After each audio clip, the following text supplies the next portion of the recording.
सन्तस्तुः काशी त्वं महादेवीति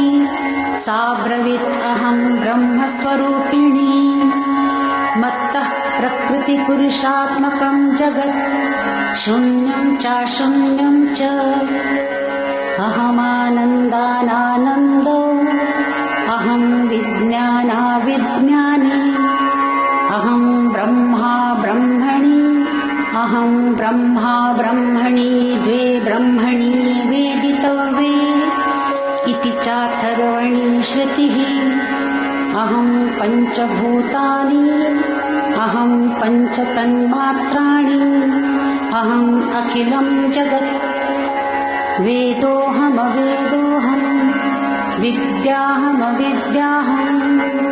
अजाहमनजाहम् अधश्चोध्वं च तिर्यक्चाहम् अहं रुद्रेभिर्वसुभिश्चरामि अहमादित्यैरुतविश्वदेवैः अहं मित्रावरुणावुभौ बिभर्मि अहमिन्द्राग्नि अहमश्विनावुभौ अहं सोमं त्वष्टारं पूषणं भगं दधामि अहं विष्णुरुक्रमं ब्रह्माणमुत प्रजापतिं दधामि अहं दधामि द्रविणं हविष्मते